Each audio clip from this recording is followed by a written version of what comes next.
जय हिंद दोस्तों, मेरा नाम अंकित पटेल है। हाल ही में मेरा चयन मध्य प्रदेश पुलिस में सब इंस्पेक्टर के पद पर हुआ है। जैसा कि आप जानते हैं कि एमपीएसआई का कैलेंडर आ गया है। ईएसबी ने कैलेंडर जारी कर दिया है। एमपीएसआई की वैकेंसी सितंबर अक्टूबर में प्रस्तावित है और नवंबर दिसंबर में अपनी एमपी कांस्टेबल की है। तो लोग कन्फ्यूज हैं कि किसकी तैयारी की जाए। कांस्टेबल की कौन लोग तैयारी करें, एसआई की कौन लोग तैयारी करें, दोनों की तैयारी करनी तो कैसे करें। तो इन 3 बिंदुओं पर आज मैं चर्चा करूंगा। तो सबसे पहले उसकी चर्चा कर लेते हैं कि एमपीएसआई और एमपी कांस्टेबल की तैयारी कैसे करें, क्योंकि मेजॉरिटी ऑफ द ऑडियंस मेरी वही है। तो आप एमपीएसआई की तैयारी कर रहे हो या एमपी कांस्टेबल की तैयारी कर रहे हो, देखा जाए तो सिलेबस सेम ही है, बस नंबर ऑफ क्वेश्चंस का डिफरेंस है। नंबर ऑफ क्वेश्चंस का डिफरेंस कैसे है? 2 बिंदुओं में डिफरेंस है। पहला, जो कांस्टेबल है वो मैथ्स और रीजनिंग ओरिएंटेड है। यहाँ पे 65 सवाल किसके आते हैं? मैथ्स और रीजनिंग के। और जो अपना एसआई है वो 85 क्वेश्चन वहाँ पे जीएस के आते हैं, जो जीएस सेक्शन है पूरा। और जीएस सेक्शन कांस्टेबल कितना पूछा जाता है? 35 क्वेश्चन का। तो यही डिफरेंस है मेजॉरिटी। बाकी लेवल ऑफ क्वेश्चंस में आप देखे जाओ कि डिफिकल्टी ऑफ क्वेश्चंस में वेंडर भी सेम है। एपटेक जब से आया है तो टफ क्वेश्चंस ही बना रहा है। चाहे आप साइंस के क्वेश्चंस देखो, चाहे आप हिस्ट्री के क्वेश्चंस देखो, बहुत लेंदी स्टेटमेंट वाले आ रहे हैं क्वेश्चंस। तो दोनों की तैयारी ये मैं नहीं बोल सकता कि अलग अलग करें आप दोनों की तैयारी साथ में भी कर सकते हैं, बस आपको एक्स्ट्रा एफर्ट्स मानना पड़ेगा। सपोज कोई कांस्टेबल की तैयारी कर रहा है तो उसको मैथ्स और रीजनिंग पे के साथ साथ जीएस पे भी फोकस करना होगा, क्योंकि अभी कांस्टेबल की वैकेंसी एसआई के बाद में है। तो आप अभी क्या करो, आप मैथ्स रीजनिंग करते रहो, 1-1 घंटे, 1.5 घंटे मैथ्स रीजनिंग करो, 2 घंटे मैथ्स, 1 घंटे रीजनिंग। ये एक आइडियल टाइम है। इसके बाद आप 5-6 घंटे जीएस को दो, और फिर एक मॉक लगाओ डेली, कांस्टेबल का लगाओ, और एसआई का आप अल्टरनेट डेज पे मॉक्स लगाओ। तो ये आपकी स्ट्रेटजी हो सकती है और आप बहुत अच्छे तरीके से दोनों की तैयारी साथ में कर सकते हैं। अब चर्चा कर लेते हैं कि जो कांस्टेबल की तैयारी कर रहा है, विशेष रूप से कांस्टेबल ही कर रहा है और उसका ग्रेजुएशन नहीं हुआ है अभी, तो मैं उसकी बात करूँगा। तो मैंने कांस्टेबल एग्ज़ाम 3 बार निकाला है। 2022 वाला मेरे 72 मार्क्स थे, वो मेरा पहला अटेम्प्ट था और वो पहला एग्ज़ाम मेरा निकला था। कोई भी एग्ज़ाम, मैंने 30 एग्ज़ाम आज तक निकाले हैं, सारे वर्दी वाले हैं। सिर्फ एक एग्ज़ाम है जो सीएचएसएल मेरा वर्दी वाला एग्ज़ाम नहीं है, बाकी 29 एग्ज़ाम मैंने वर्दी वाले निकाले हैं।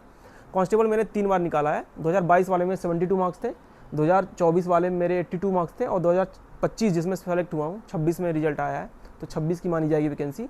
तो उसमें मैं मेरे 80 मार्क्स थे जिसमें मेरा सिलेक्शन हुआ था, और 72 फिजिकल में थे। अब आ जाते हैं कि जो कांस्टेबल बस की तैयारी कर रहा है, तो आप बहुत ज़्यादा कंपटीशन देखना पड़ेगा आपको, क्योंकि जो मेरिट आउट हुए हैं इस बार भी, जो मेरिट आउट हुए थे 2023 वाली वैकेंसी में, वो 25 वाली वैकेंसी में वही लड़के सेलेक्ट हुए हैं। आपको फिजिकल अभी से स्टार्ट कर देना, बिना कुछ सोचे समझे, क्योंकि कांस्टेबल की अगर आपने तैयारी करी है तो 60,000 लोगों का एग्जाम निकलता है, तो आपका एग्जाम निश्चित है निकलेगा। आपने 75 से ऊपर अगर स्कोर कर लिया है तो, और 75 से स्कोर करना बहुत ही आसान तो नहीं करूँगा, पर एक टारगेट आप अप्रोच कर सकते हो, टारगेट वाइज पढ़ाई कर सकते हो, और आप इजीली उस टारगेट तक पहुंच सकते हो 75 मार्क्स तक। और एसआई में थोड़ा डिफिकल्ट होता है, उसकी बाद में करूँगा, पहले कांस्टेबल की कर लेते हैं। तो आप फिजिकल अभी से स्टार्ट कर दो, मैं बोलूँगा आज ही से स्टार्ट कर दो, क्योंकि पुराने बच्चे जो फेल हुए हैं उनका फिजिकल ऑलरेडी 60 का बन रहा है, 55 का बन रहा है, 50 का बन रहा है, उनको सिर्फ 10 नंबर एक्स्ट्रा लाना है। 65-70 का फिजिकल मार देंगे, वो इस बार भी सिलेक्शन ले जाएंगे। इस बार लड़कियों ने, जिसने 50 का फिजिकल मारा वो सेलेक्ट हो गई, जिस लड़के ने 65 का फिजिकल मारा, 65 से 70 का, वो सेलेक्ट हो गया जिसके 75 मार्क्स थे। तो आप ये स्ट्रेटजी अपनाओ, आपका कांस्टेबल इजीली निकल जाएगा। बात करें रिसोर्सेज की या कहाँ से पढ़ा जाए, तो मैथ्स के लिए आप Aditya Patel sir, perfection academy. Constable की बात कर रहा हूँ, इन दोनों में से कोई एक सोर्स फॉलो कर सकते हो आप, और अच्छे से मैथ्स की तैयारी कर सकते हो। रीजनिंग आप कमल छाबरा कर सकते हो, या व्यापम को कोई भी टीचर पकड़ लो आप, जो परफेक्शन एकेडमी सर पढ़ाते हैं वो भी बहुत अच्छा पढ़ाते हैं। कांस्टेबल की बात कर रहा हूँ मैं, तो वहाँ से आप कर सकते हो। और जो जीएस हो गया, जीएस लूसेंट बेस्ड आप कर सकते हो, और साइंस पे थोड़ा सा फोकस करना होगा, क्योंकि 10 से 12 सवाल जब से एपटेक आया है कांस्टेबल एग्जाम में साइंस की पूछ रहा है, और अच्छे लेवल की साइंस पूछ रहा है। इवन एसआई में भी वही लेवल आ रहा है। तो आपको एप्टीट्यूड डेवलप करना है, ज़्यादा से ज़्यादा घटना चक्र लगाओ, और साइंस के लिए लगानी पड़ेगी आपको, अच्छे लेवल के सवाल लगाने पड़ेंगे। कांस्टेबल में सिर्फ एक्स्ट्रा आपको ये करना है, साइंस थोड़े अच्छे लेवल की पढ़नी है, 10 से 12 सवाल आ रहे हैं, और एमपीजी के आते हैं 5-6 सवाल उसमें। तो ये आपकी एक स्ट्रेटजी रहेगी। एक्स्ट्रा स्ट्रेटजी आपको यही करनी है, एक्स्ट्रा एफर्ट्स इधर ही मानना है, एसआई वाले जो बच्चे हैं। अब आ जाते हैं जो एसआई बस की तैयारी कर रहे हैं, वो क्या करें। तो देखा गया है कि इस बार भी जो एक जानू यादव हैं, उनका रैंक 1 आया ओबीसी से, एक शिवशंकर हैं, उनका रैंक 2 आया है, किसे पूरा ऑल एमपी रैंक 2 आया है शिवशंकर दुबे का। तो वो कांस्टेबल में फेल हो गए थे, ठीक है, कांस्टेबल में उनका नहीं हो पाया था सिलेक्शन, क्योंकि फाइनल मेरिट से वो बाहर हो गए थे, उनका उतना अच्छा फिजिकल नहीं बन पाया था। पर ये फिजिकल उनको जाके मदद किया किसमें? एसआई में। सेम मेरा भी हाल था, खैर मेरा सिलेक्शन हो गया था, पर मेरा जो कांस्टेबल की तैयारी थी फिजिकल की, वही फिजिकल की तैयारी मेरे को आगे हेल्प करी। तो अगर आप कांस्टेबल दे सकते हो तो आप दीजिए, क्योंकि आज के टाइम पे एक जॉब लेना बहुत ही बड़ा टास्क है।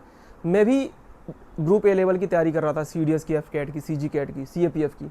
मेरा डिफेंस ही टारगेट था शुरू से, पर मैं वहाँ नहीं हो पाया। लेकिन जो मैंने कांस्टेबल इसलिए ज्वाइन करा क्योंकि अपनी एज भी 25 साल हो रही थी, 24-25 साल हो गया था मैं, फैमिली की रिस्पॉन्सिबिलिटी थी, मेरी रिस्पॉन्सिबिलिटी थी, मैं तैयारी कर रहा था बहुत दिनों से, मेरा सिलेक्शन नहीं हो रहा था। मेरे भाई बहन जो लगे हुए हैं तैयारी में, उनका भी ये था कि भाई पढ़ाई से क्या होता है, भैया पढ़ रहे हैं 8 साल से, कुछ तो नहीं हुआ।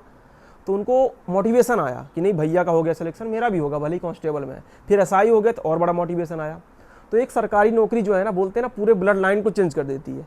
आपकी जो फैमिली है आपको एक अच्छे नज़रिए से देखती है, आप एक अच्छा मेंटोर बन जाते हो, आपको जो संघर्ष होता है वो सबको अच्छा लगने लगता है, आपको लोग फॉलो करते हैं। और मेरा शुरू से उद्देश्य रहा है कि जो मैं अपने भाइयों को गाइडेंस दे दूँ। मेरे 3 भाई हैं, कज़न ब्रदर्स हैं, वो तैयारी कर रहे हैं एसआई की और कांस्टेबल की दोनों की। मेरी सिस्टर है एमपीएसआई की कर रही, वो पीएससी की कर रही थी, पीएससी में किसी के कारणवश नहीं हो पा रहा है, तो एसआई में इस साल फुल फ्लेज लग रही हैं। तो ये 4 लोग मेरे घर से ही तैयारी कर रहे हैं। तो जो मैं गाइडेंस इनको दे रहा हूँ वही मैं आप तक पहुँचाने की कोशिश कर रहा हूँ। मेरे भाई बहन जैसे ये हैं वैसे आप भी हो मेरे जो ये जर्नी 8 साल की मेरी थी, इस 8 साल की जर्नी में जो मैंने सीखा है वही मैं आप तक पहुँचाने की कोशिश कर रहा हूँ। वही रिसोर्सेज मैं बता रहा हूँ जिसको कम समय में किया जा सकता है और जहाँ से मैक्सिमम आउटपुट मिल सकता है। मैं हमेशा आपको बहुत बार बोला हूँ कि मैं इनपुट और आउटपुट में विश्वास रखता हूँ। मैं कितना एफर्ट डाल रहा हूँ, अगर मैं 4-5 घंटे की वीडियो देख रहा हूँ या मैं 10 पन्ने पढ़ रहा हूँ किसी किताब की, उससे क्वेश्चन आ रहे हैं या वो रेलिवेंट चीज़ें हैं, मेरे को हेल्प करेंगी आगे जाके, तो मैं इस पर विश्वास करता हूँ। और इसी तरह मैं पढ़ाई करता हूँ, मैं फालतू की पढ़ाई नहीं करता हूँ कि उसका कोई यूज़ ही ना हो। ठीक है, तो कॉम्पिटेटिव एग्जाम में आपकी जो बचपन की नॉलेज है वो काम आती है, जो आपने सीखा है स्कूल में कॉलेज में वो भी इनडायरेक्टली काम आ जाता है। जैसे कि एक क्वेश्चन आ गया था सीडीएस के एग्जाम में कि जो ऑमलेट बनता है, अंडा जब हम तोड़ते हैं उसमें प्रोटीन का पार्ट कौन सा होता है, फैट का पार्ट कौन सा होता है। तो मैं जिम उस टाइम पे कर रहा था, तो मुझे आया कि जो जिम वाले हैं वो येलो वाला पोर्शन निकाल देते हैं, तो पक्का फैट होता होगा, प्रोटीन वाइट वाला होता होगा। ये सारी चीज़ें आपके जो डेली यूजेस में है, डेली लाइफ में है, आपने कोई भाई से सीखा, ये सारी चीज़ें भी काम आती है कॉम्पिटेटिव एग्जाम में।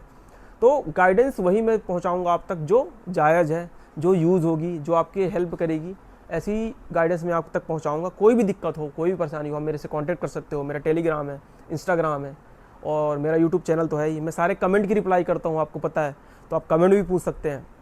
अब मेरा टेलीग्राम ज्वाइन कर सकते हैं ज़्यादातर नॉलेज के लिए। तो अब मैं एक बार समराइज़ कर देता हूँ तीनों चीज़ें। जो एमपीएसआई और कांस्टेबल की तैयारी कर रहा है, पहले उसकी बात कर लेते हैं। उसको क्या करना है, मैथ्स और रीजनिंग को 1 घंटा एक्स्ट्रा देना है। 2 घंटे मैथ्स पढ़नी है, 1 घंटे रीजनिंग पढ़ना है। अभी आप 2 घंटे पढ़ रहे होगे, ठीक है, 1 घंटे मैथ्स, आधा घंटे रीजनिंग। तो आपको 2 घंटे मैथ्स पढ़ना है, 1 घंटे रीजनिंग पढ़ना है। बचे हुए 7 घंटे में आपको करना है जीएस पढ़नी है, जो दोनों की तैयारी कर रहे हैं। बचे हुए 7 घंटे में आपको जीएस करनी है। जीएस में एक सब्जेक्ट थ्योरी वाली पकड़नी है, जैसे थ्योरी वाली हिस्ट्री होगी, एक पढ़नी कॉन्सेप्ट वाली ज्योग्राफी होगी। ज्योग्राफी कॉन्सेप्ट बेस्ड है, ठीक है। सुदर्शन गुर्जर सर की प्लेलिस्ट फॉलो करिए, हिंदी मीडियम इंग्लिश मीडियम दोनों के लिए। और जो इंग्लिश मीडियम वाले हैं वो क्या करें, हिस्ट्री के लिए वो शुभम गुप्ता सर को फॉलो कर सकते हैं, हिंदी मीडियम वाले सर नवीन सर को फॉलो कर सकते हैं। 2 सब्जेक्ट पकड़िए, एक करंट अफेयर या कंप्यूटर पकड़िए, ठीक है, और मैथ्स और रीजनिंग पकड़िए। 1 महीने ऐसे लेके चलिए, फिर 1 महीने बाद आपका बेस बन जाए तो आप सारी सब्जेक्ट को पकड़ सकते हो। एक साथ 10 सब्जेक्ट पढ़ना इम्पॉसिबल है और आपके दिमाग में भी वो चीज़ें बैठेंगी नहीं।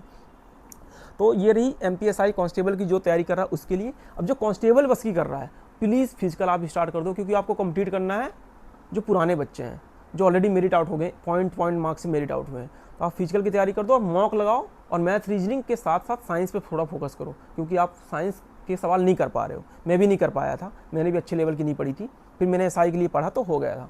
तो आप क्या करो, साइंस थोड़ा अच्छे लेवल की पढ़ो, बाकी आप कुछ मत करो, पुराने बच्चे हो या नए बच्चे हो।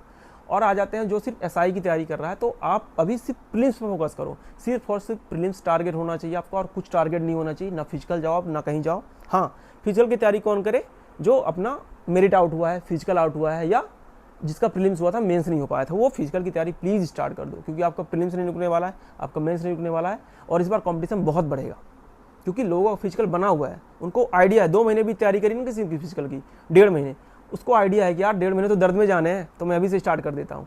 तो ये सारी चीज़ें आप कर सकते हो। ये तीनों के लिए अलग अलग स्ट्रेटजी रही। बाकी मैं बार बार बुक्स नहीं बताऊँगा, बुक्स वही हैं, टीचर्स वही हैं।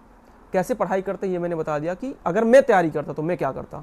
मैं एक कॉन्सेप्ट वाली सब्जेक्ट पकड़ता ज्योग्राफी, मैं एक रटने वाली सब्जेक्ट पढ़ता हिस्ट्री, और जो मेरे को सबसे वीक लगती है, मेरी मैथ्स से सबसे वीक, उसको मैं सबसे पहले पढ़ता। मैथ्स मैं सुबह ही उठ के मैथ्स पढ़ता, हिस्ट्री मेरे से नहीं आती, मैं सुबह ही उठ के पढ़ता, क्योंकि उस टाइम हमारी एनर्जी सबसे ज़्यादा हाई होती है। ये मेरी अप्रोच रहती है। मॉक्स में एसआई का अगर मैं तैयारी करता तो अल्टरनेट डेज पे लगाता, या एक हफ्ते में 2 दिन लगाता। कांस्टेबल की तैयारी करता तो डेली मॉक लगाता मैं, क्योंकि कांस्टेबल प्रैक्टिस का गेम है। जितना आप प्रैक्टिस करोगे उतना अच्छा आपका कांस्टेबल का एग्जाम जाएगा। हाँ, एक जो लोग निराश हैं कि मेरा एसआई में हो सकता है कि नहीं हो सकता है, बिल्कुल जो कांस्टेबल बन सकता है वो एसआई बन सकता है, उसके पास पूरी कैपेबिलिटी है, सिर्फ वो अपने ऊपर भरोसा रखे और थोड़ा प्रैक्टिस पे अच्छे लेवल की क्वेश्चंस की प्रैक्टिस कर ले। बाकी कोई भी चीज़ ऐसी नहीं है जो कांस्टेबल और एसआई में अंतर डालती है, सिर्फ आपका क्या है, कॉन्फिडेंस है, अपने ऊपर विश्वास रखिए और निश्चित ही आपका सिलेक्शन होगा अगर आप एक राइट स्ट्रेटजी फॉलो करोगे। तो यही सारी चीज़ें मैं आज बताना चाह रहा था। बहुत लोग कन्फ्यूज़ हैं क्या करें, तो आने वाली वीडियोज़ में मैं और चर्चा करूंगा मेडिकल्स वगैरह पे। आज मैं यहीं पे अपनी वाणी को विराम देता हूं और मिलते हैं नेक्स्ट वीडियो में। जय हिंद, जय भारत।